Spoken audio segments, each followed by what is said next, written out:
दोस्तों नमस्कार। आज की वीडियो में हम प्रश्नावली 3.5 में क्वेश्चन नंबर 2 में हम सेकंड क्वेश्चन को सॉल्व करेंगे। सेकंड जो हमारा क्वेश्चन है, के किस मान के लिए निम्न रेखीय समीकरण के युग्म का कोई हल नहीं है। तो दोस्तों हमको जो है दो रेखीय समीकरण हमको दिए हैं। पहला है 3x + y = 1 और दूसरा है 2k - 1 x + k - 1 y = 2k + 1। हमको इन दोनों रेखीय सर में के का मान हमको निकालना है।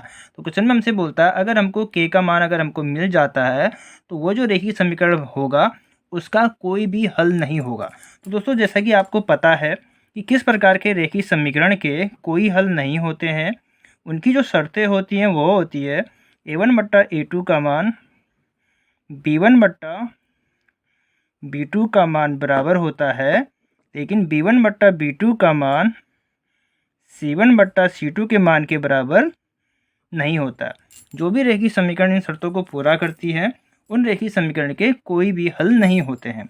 दोस्तों हम क्या करेंगे, इसमें हम a1 b1 और c1 और a2 b2 c2 के मान हम इस रेखीय समीकरण रखेंगे और इस क्वेश्चन को सॉल्व करेंगे।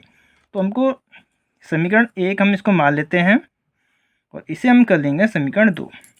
तो समीकरण 1 से हमको a1 का मान मिल जाएगा, a1 = 3, b1 हो जाएगा हमारा 1, c1 हो जाएगा हमारा 1।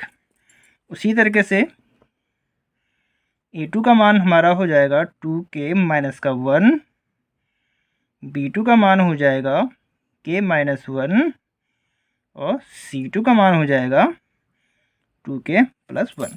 अब हम क्या करेंगे, a1 b1 और c1 और a2 b2 c2 के मान हम यहाँ रख लेते हैं। तो a1 का मान है हमारा 3 बट्टे a2 का मान है 2k - 1 बराबर b1 का मान है 1 बट्टे k - 1 बराबर नहीं है। दोस्तों ये चिन्ह इसके साथ ही जाएगा, ठीक है, क्योंकि यहाँ पर ये बराबर नहीं है, ये इसकी शर्तें होती हैं। तो c1 का मान है 1, c2 का मान है 2k + 1। दोस्तों अब हम क्या करेंगे, दोस्तों पहले वाले की गुणा हम दूसरे से करेंगे और पहले वाले की गुणा तीसरे से भी कर सकते हैं आप, लेकिन हमारा a1/a2 का मान b1/b2 के बराबर है तो हम इन दोनों की आपस में गुणा करेंगे, वहाँ से ही हमको k का मान मिल जाएगा। उसके बाद आप चाहो तो पहले वाले की गुणा तीसरे से या दूसरे वाले की गुणा तीसरे से भी आप कर सकते हो। जैसे हमने क्वेश्चन नंबर 2 में पहले क्वेश्चन को हमने सॉल्व किया था, चूँकि a1/a2 के मान c1/c2 के बराबर नहीं है और b1/b2 का मान भी c1/c2 के बराबर नहीं है।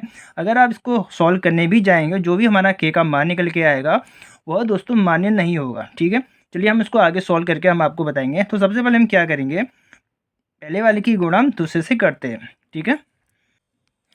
दोस्तों हम इनकी क्रॉस मल्टीप्लाई करेंगे तो 3 का गुणा हो जाएगा इधर, तो ये हो जाएगा 3k - 3 × 3 = 1 की गुणा यहाँ हो जाएगी 2k - 1 आएगा।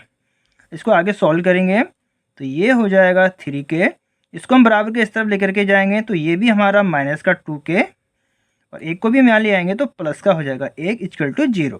अब दोस्तों ध्यान से देखिए, अभी 3k है और ये माइनस का 2k, तो दोस्तों आपस में माइनस हो जाएगा तो क्या आएगा हमारा, ये हमारा बचेगा k प्लस का, क्योंकि प्लस का हमारा 3k बड़ा है, और माइनस का 3 प्लस माइनस का 1 ये आपस में घट जाएगा, चिन्ह आएगा माइनस का, क्या बचेगा 2 = 0।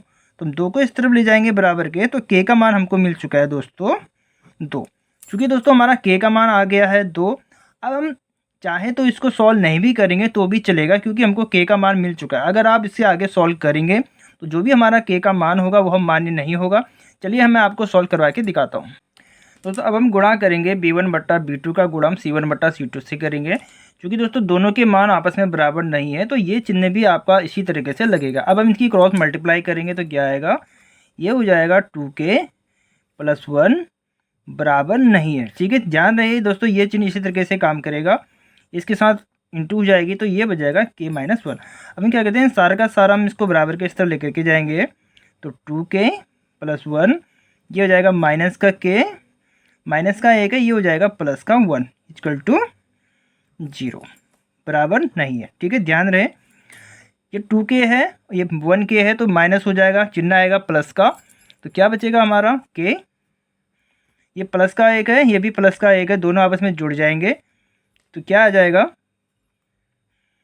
प्लस का 2 = 0 अब हम क्या करेंगे दोस्तों, प्लस का 2 है, बराबर के इस तरफ लेकर के जाएंगे तो हमारा के का मान निकल के आएगा। तो के का मान हमारा निकल चुका है बराबर माइनस का 2। क्योंकि दोस्तों आप देख सकते हैं यहाँ पर चिन्ह क्या लगा है, के का मान जो है -2 के बराबर नहीं है। और पहला जो हमारा मान आया था वो आया था के इक्वल टू 2, और दूसरा जो हमारा के का मान आया था माइनस का 2। तो दोस्तों हम क्या करेंगे दोस्तों, इस वाले को लेंगे, क्योंकि देखो के इक्वल टू 2 है और के इक्वल टू -2 नहीं है, यानी कि ये जो चिन्ह है इसका मतलब है के का मान -2 के बराबर नहीं है। तो हमारा जो आंसर होगा दोस्तों के इक्वल टू 2 होगा। आप चाहो तो इसको आपको सॉल्व करने की भी ज़रूरत नहीं है, आप डायरेक्ट के का मान जब आपका 2 आ गया था आप वहीं पर ही स्टॉप करके भी क्वेश्चन को छोड़ सकते हो, क्योंकि हमको के का मान निकालना था और वो हमने इससे पहले ही निकाल के दिखा दिया था। क्योंकि दोस्तों आपको समझाना था इसलिए मैंने इससे आगे इसको सॉल्व किया है, आपको इससे आगे सॉल्व करने की ज़रूरत नहीं है। तो दोस्तों इस तरीके से इस क्वेश्चन को सॉल्व किया जाता है। मिलते हैं नेक्स्ट वीडियो में।